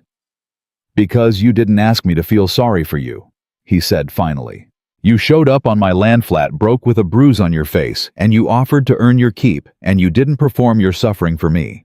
You just dealt with what was in front of you." He paused. I respected that. Emma looked at him for a long moment. Something in her face had gone soft, not fragile, just open the way a fist opens when it's finally safe to. "Margaret was lucky," she said quietly, "to have a man who noticed things like that." Jake looked at his hands. "I'd like to think so," he said. "I was the lucky one if we're being accurate." "Maybe both," Emma said. They sat in the hallway in the small hours of the morning, and neither of them spoke for a while, and the silence was the kind that had warmth in it, the kind Jake had forgotten existed, the kind that came from two people who had said enough true things to each other that silence was no longer empty. The next morning, Jonas arrived before breakfast with his wife Ruth, who had apparently decided that whatever her husband had started with his forged letter, she intended to see finished properly. She came in with a covered dish and a no-nonsense expression, and took over the kitchen without asking, and Emma stood back and let her. And within 20 minutes the two women were working side by side with the comfortable efficiency of people who understood each other. Jake watched this from the doorway. Jonas appeared beside him. "Ruth wanted to meet her," Jonas said. "I want you to know that was Ruth's idea, and not a further attempt on my part to—" "Jonas," Jake said. "Yes?" "Stop explaining yourself." Jonas stopped explaining himself. Callahan rode out at 10. With an update, Garrett had retained a local lawyer, the only one in Millhaven, a man named Fitch, who had a modest reputation and a visible expression of stress that indicated he understood exactly how outmatched he was. Garrett himself had not left the hotel. Hayes was in the cell and not talking, which Callahan found entirely unsurprising. "Harding wired from Provo," Callahan said. "He'll be in Millhaven tomorrow by noon. He wants Emma there at 2 o'clock. Emma, who had come to stand in the doorway, nodded once. "I'll be there." "You don't have to." "I'll be there," she said again. Final.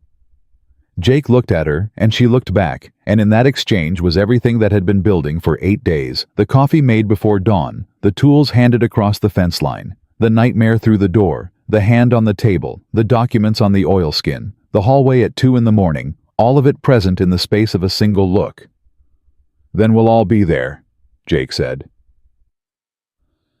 The afternoon before the proceeding was the quietest the ranch had been since Emma arrived. Ruth and Jonas went home. Callahan went back to Millhaven. Delcroft and Pete took their leave with handshakes and the particular dignity of men who had done something that mattered without needing to be thanked for it. Sister Mary Catherine had wired to say she would meet them in Millhaven at the courthouse at 1:30. And then it was just Jake and Emma and the Utah summer pressing down outside, and the house that had learned in 8 days to be a different kind of place than it had been. Emma was at the table with the oilskin packet, going through the documents one final time, checking dates, checking figures, committing the structure of her evidence to memory, so that when Harding's clerk asked her questions, her answers would come from a place of absolute certainty. Jake made coffee. He brought her a cup without being asked, and she took it without thanking him because they were past the point where that particular exchange needed to happen. He sat across from her. "You nervous?" he asked. "Yes," she said without looking up from the documents. "I'm always honest when you ask me a direct question, so yes." "Good nervous or bad nervous?" She looked up at that, thought about it. "I don't know yet." She looked back down. "Ask me again when it's done." He drank his coffee. "Jake," she said. "Yeah." "Whatever happens tomorrow." She stopped, set the document down, looked at him with the directness that had stopped surprising him days ago and started being one of the things he relied on without meaning to. "I want you to know that these 8 days, this is the first time since Chicago that I've felt—" She seemed to search for the word. "Steady. I felt steady." He looked at her. "I didn't expect that," she said. "I didn't come here expecting anything except a man who wanted a wife and a place to disappear." She said it plainly, without sentiment, just the fact. "But you gave me something I didn't know I needed." "What's that?" he asked, though he thought he might know. "A reason to stop running," she said. "And someone worth being steady for."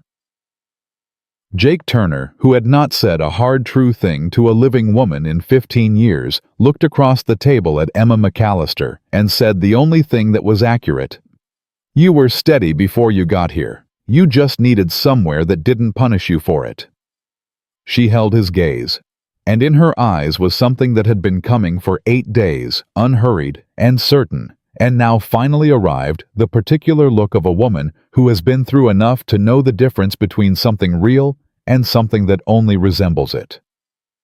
"After tomorrow," she said carefully. "What happens after tomorrow?" Jake was quiet for a moment. Outside, the summer heat made the world shimmer. Inside, the lamp burned steady. "That," Jake said, "is a conversation for after tomorrow." Emma looked at him for another moment, and then she almost smiled, the full version this time, almost complete, almost unguarded, and turned back to her documents. And Jake Turner, for the first time in 15 years, found himself thinking about tomorrow not as another day to get through, but as something he was quietly, cautiously, unexpectedly looking forward to. They rode into Millhaven at 1:30, Jake and Emma side by side, Callahan a length ahead. The sun was at its worst, the kind of July heat that made the air itself seem to press back, and Emma sat straight in the saddle and didn't say a word the entire ride, which Jake had learned meant she was thinking hard and didn't need interruption. He didn't interrupt her. He'd spent the morning doing his own thinking, about the conversation they'd come close to having at the kitchen table the night before. About what came after. About a house that had been silent for 15 years and had spent the last 9 days being something else entirely, and whether a man who'd spent that long alone even knew any more how to want the thing he was beginning to want. He thought he did. He wasn't certain. But he thought he did. Sister Mary Catherine was at the courthouse steps when they arrived, her correspondence satchel under her arm, and her expression carrying the focused calm of a woman who had been preparing for this specific moment for 4 months. Beside her stood a younger woman Jake didn't recognize. Plain dress, careful posture, a ledger book held against her chest like a shield. "Who's that?" Emma asked quietly. "Her name is Clara Hobbs," Sister Mary Catherine said, coming forward to meet them as they dismounted. "She worked in Garrett's accounting office until 3 months ago. She reached out to our Chicago sister house 6 weeks ago." She paused. "She's been waiting for an opportunity to say what she knows. Mr. Turner, your wire to Judge Harding was apparently the opportunity she needed." Emma looked at Clara Hobbs. Clara Hobbs looked back with the expression of a woman who recognized another woman's particular kind of fear and had decided that fear was no longer going to be the thing that made her decisions. "You kept records too," Emma said. "Different ones," Clara said. "Ones you wouldn't have had access to." She held the ledger a little tighter. "Payments to 2 aldermen in Cook County and 1 federal assessor in Illinois." She looked at Emma directly. I'm sorry it took me this long. Emma was quiet for a moment. Then, "You're here now." That was all she said. It was enough. Judge Thomas Harding was a large man going gray at the temples, with reading glasses. He kept pushing up his nose and the manner of someone who had no patience for performance and considerable patience for facts. He shook hands with Sister Mary. Catherine, like an old friend, nodded at Callahan, assessed Jake with the quick efficiency of a man who had learned to read people fast, and looked at Emma for a moment before saying simply, "Miss McCallister, I've read the documents. I have questions. Let's begin." They sat in a side room off the main courthouse hall, not a formal proceeding not yet, but the examination that would determine whether one was warranted. Jake sat against the wall. He wasn't asked to leave and he wasn't asked to stay, and Emma had looked at him as they went in with an expression that said she wanted him there, so he stayed. Harding asked questions for 40 minutes. He asked them in the direct, unhurried manner of a man who already knew most of the answers and was checking for consistency rather than content. Emma answered everything without hesitation, without qualification, without once looking to Jake for reassurance, because she didn't need reassurance, he realized watching her. She'd known this material inside and out for months. She'd been carrying it since Chicago. When Clara Hobbs presented her ledger, Harding stopped pushing his glasses up. He went very still for a moment. Then he picked up the ledger and read a particular page twice. "The federal assessor," he said, not looking up. "Hendricks." "Yes," Clara said. "He signed off on the charitable trust evaluations," Harding said. "Every one," Clara said. "For 3 years." Harding set the ledger down. He looked at Sister Mary Catherine. "You said you had corresponding records of funds not received." 12 institutions, Sister Mary Catherine said. "Across 2 states. I have letters and accounting records from each." The room was quiet for a moment. "The combined discrepancy," Harding said, "is somewhere in the range of $87,000, Emma said. "Over 6 years." Harding looked at her. He took his glasses off entirely and set them on the table. "Miss McCallister," he said in a tone that Jake read as the judicial equivalent of profound, "Why did you not come forward sooner?" Emma met his eyes. "Because the first time I tried, Garrett knew within 48 hours. And the second time a man came to where I was staying and gave me a message that left a bruise." She said it steadily. "I needed somewhere Garrett couldn't reach. It took me 6 weeks to find it." Harding looked at Jake. Jake said nothing because nothing needed saying. "I'll have the paperwork drawn up within the hour," Harding said. He put his glasses back on. "Mr. Garrett will be formally detained pending a full federal proceeding. The existing injunction on his assets stands and will be expanded." He looked at Emma again. "You'll be required to testify at the proceeding. It may be 6 to 8 weeks from now in Salt Lake. Are you prepared for that?" "Yes," Emma said. "You'll need secure accommodation until then. I can arrange." "She's on my land," Jake said. Harding looked at him. "She's been on my land 9 days, Jake said. "She can stay." Harding looked at Emma. Emma looked at Jake with an expression he was going to think about later when he had time to think about it properly.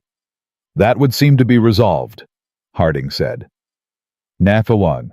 Garrett was in the hotel dining room when Callahan and a federal deputy walked in.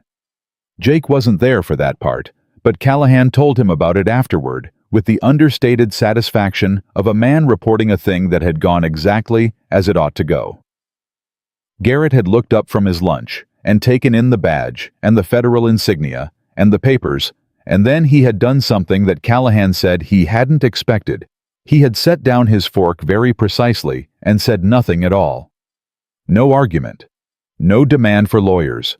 No performance of outrage. Just a man setting down a fork and looking at the papers and understanding in whatever way men like Garrett understood things, that the particular machinery he'd spent 15 years building had finally met something it couldn't buy, or outmaneuver, or frighten into silence. "Hayes," Jake asked. "Still in the cell," Callahan said. He's talking now, though. Offered a full account of the past 2 weeks in exchange for consideration. He paused. Confirmed the arson. Confirmed who ordered it. That'll hold up, against everything else they've got. Yes. Callahan looked at Jake. It's done, Jake. Not the proceeding that's still ahead, but the immediate danger's done. Jake looked at him for a long moment. Then he nodded once and went to find Emma. She was outside the courthouse with Sister Mary Catherine and Clara Hobbs, and when Jake came around the corner, she looked up at him with a question in her eyes. Garrett's detained, he said. Emma stood very still. Hayes confirmed the arson. Jake continued. Harding's paperwork is drawn. It's not over the proceedings weeks away, but Garrett's not a free man, and he's not going to be sending anyone to Cedar Hollow. Emma looked at him for another moment. Then she turned to Sister Mary Catherine. Thank you, she said, for the letters, for the 4 months, for coming out to the ranch in the dark and making coffee and— Don't thank me yet, Sister Mary Catherine said. Thank me after the proceeding when Hendricks and those 2 aldermen are also answering to someone. But she said it warmly, and she put one hand briefly on Emma's arm, and Emma covered that hand with her own for a moment before letting go. She looked at Clara Hobbs. Where will you go? Back to Chicago, Clara said. I have family there, and now— She stopped. Something came into her face that had the quality of a door opening after a long time closed. Now it's safe to go back. Emma nodded. She seemed to understand that in a way that went beyond words. Clara turned to leave and then turned back. Miss McCallister. She hesitated. I heard what he did to you. The man he sent. The bruise. She stopped again. I'm sorry I didn't come forward before it got that far. You're here now, Emma said again. The same words as before, the same truth in them. Clara Hobbs nodded and went. The ride back was different from the ride in. Emma still didn't talk much. But the silence had changed quality. The thinking hard silence of the morning had become something else, something looser, like a fist that had been clenched so long it had forgotten how to open and was now learning again. About halfway back, she said, I used to have a plan, when I left Chicago. Get west, find a position somewhere, build something small and safe and mine. She was looking at the road ahead. I had it all mapped out, a plan for a life I could control. Didn't work out quite like that, Jake said. No. A pause. It worked out differently. She glanced at him sideways. Not worse. He looked at the road. Jake, she said. Yeah. Last night you said that conversation was for after tomorrow. It's after tomorrow. He was quiet for a moment. It is, he said. So. She kept her eyes forward. What happens now? He rode another 100 yards before he answered, not because he didn't know the answer, but because he wanted to give it correctly. You stay, he said, if that's what you want. Not because you've got nowhere else to go. Harding can arrange accommodation, you heard him. Not because you owe me anything. Not because Jonas Miller forged a letter and set this whole chain off. He paused. If you stay, it's because you want to. She was quiet. And if I want to, she said. Then we figure out what that looks like, he said. Slowly, the right way. He finally looked at her. I'm not a man who does things fast. I haven't. He stopped. It's been 15 years, Emma. I'm going to get some of it wrong. I'm not asking for perfect, she said. I've seen what perfect looks like from the outside, and I've seen what it hides on the inside. She looked at him steadily. I'm asking for honest. Honest I can do, Jake said. That might be the one thing I'm certain of. She looked at him for another moment. Then she looked forward again, and the edge of a smile settled into her expression and stayed there. Not the brief, almost smile he'd been catching glimpses of for 9 days. Something more decided, something that had chosen itself. Then I'll stay, she said. Jake Turner, who had made his peace with solitude so thoroughly that he'd stopped recognizing it as a choice, felt something open up in his chest with the particular ache of something that had been closed too long. "All right," he said quietly. "Good." They rode the rest of the way home in the warm, settled silence of two people who have said the thing that needed saying and don't need to say it again.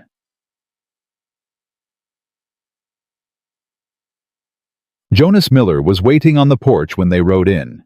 He had the look of a man who had been trying to appear casual for some time and not quite managing it. He stood up when they dismounted and opened his mouth. "Before you say anything," Jake said, "I need a new outbuilding." Jonas closed his mouth. Then, "I can have 4 men out here Saturday." "Good. And I'd like to, that is, Ruth wanted me to ask if Miss McCallister—" "Emma," Emma said. Jonas blinked at her. "Emma, Ruth wanted to know if you'd come to supper Sunday. Both of you." He looked between them carefully. "Both of you," he said again, as if ensuring he was reading the situation correctly. Emma looked at Jake. Jake looked at Emma. "Sunday," Jake said. "Fine." Jonas Miller's entire face reorganized itself into an expression of profound relief. "Good. That's good. Right. I'll tell Ruth." He came down the porch steps, and on his way past Jake he stopped and spoke low enough that only Jake could hear. "I'm sorry, Jake, for the letter.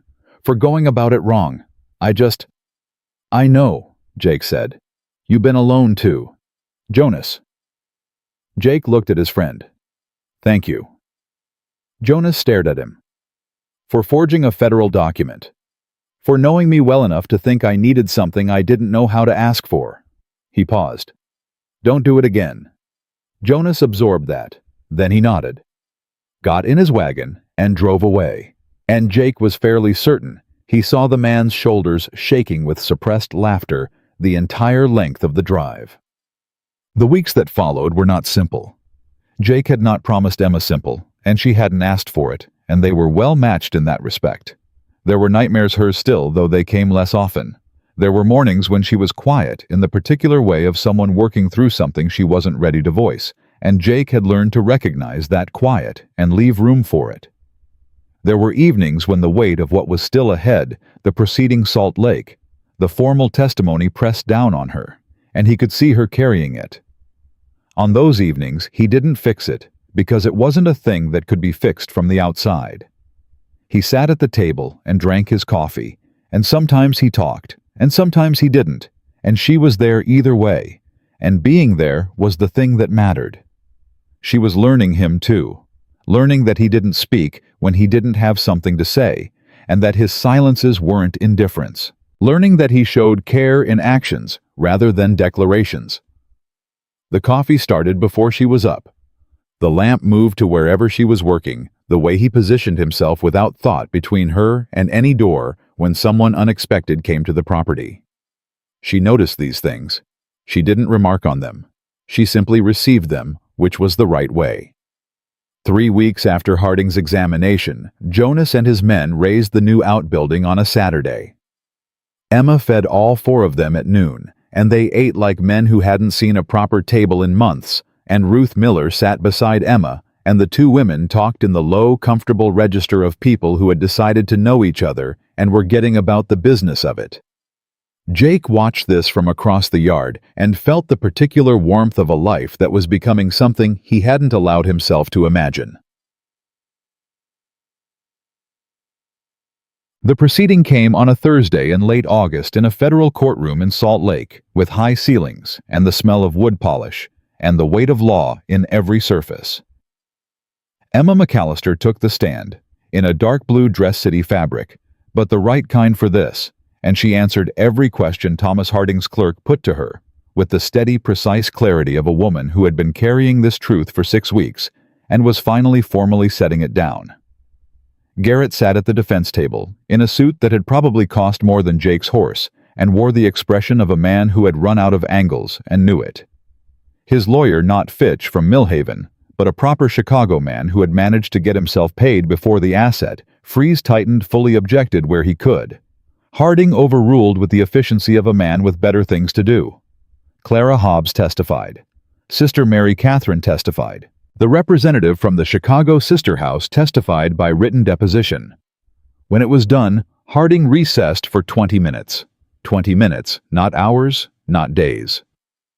20 minutes, and then he came back and delivered a summary of findings that included the words, criminal fraud, misappropriation of charitable funds, obstruction, and conspiracy, and instructed that the matter be forwarded to federal prosecution with his full recommendation.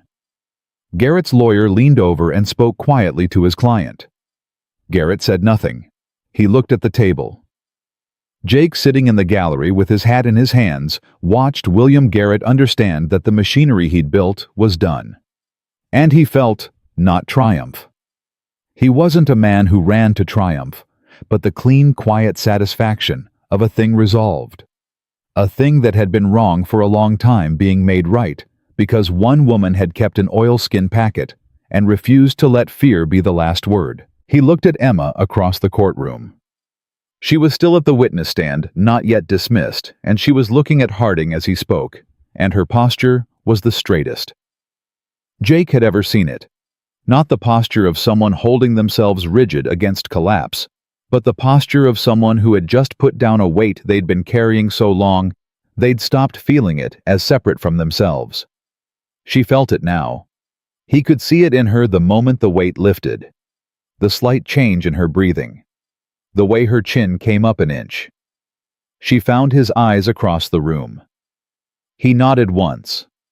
She looked back at the judge, and the edge of that smile settled into her face and stayed. They drove back to Cedar Hollow that evening, not talking much the way they did the things that mattered most. The Utah sky in late August went through colors that had no names on the way back. Oranges going to reds, going to the deep clear dark that came on fast out here. Stars arriving before a person expected them. Emma was the one who spoke first, which surprised him. She usually let him set the pace of the important conversations.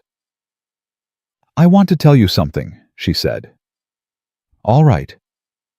Before Chicago, before Garrett, before all of it, she paused. "I had a version of my life that I thought was what I was getting. A position, some stability, maybe something permanent eventually." She looked at the darkening road ahead. "And then it fell apart, and I ran, and on the worst nights I thought that was it. That the good version of the story wasn't going to be mine." Jake said nothing. "I was wrong," she said simply. He kept his eyes on the road for a moment. Then, "The good version's still going." She looked at him. "Yes," she said. "That's what I meant." He reached across and took her hand.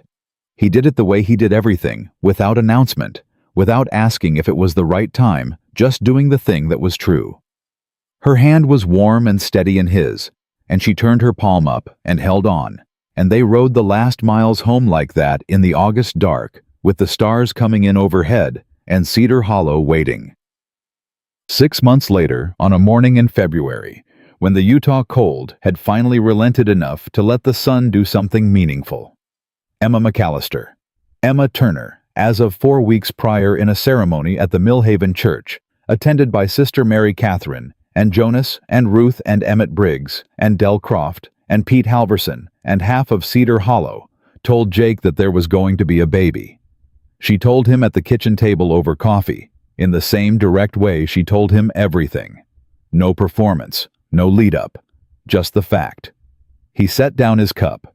He looked at her across the table, across the same table, where they'd laid out the oilskin documents, where they'd sat in the aftermath of Hayes and Garrett, where they'd learned each other morning by morning with coffee and work, and the gradual honest labor of two people choosing to build something together.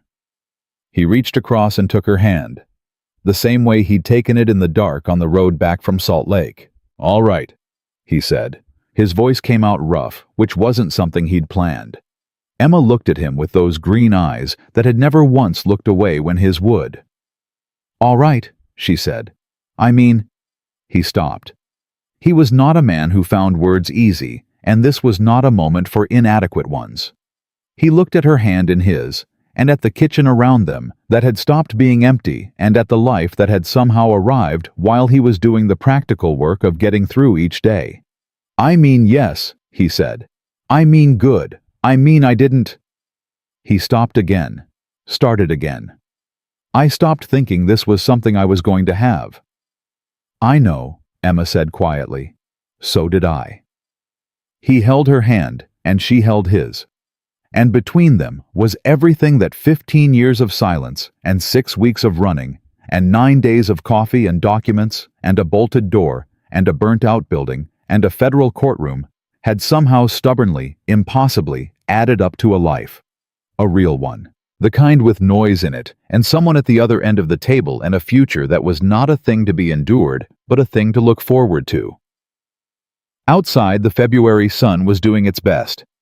Inside, Jake Turner, who had knelt at a grave marker every morning for 15 years to make sure someone knew he hadn't forgotten, had not forgotten. He would never forget. But grief and new love are not enemies. They are not even strangers. They are the kind of things that can live in the same chest in the same life, as long as the life is wide enough to hold them both. And this one was. Jake Turner had stopped being a man who lived at the edge of his own story.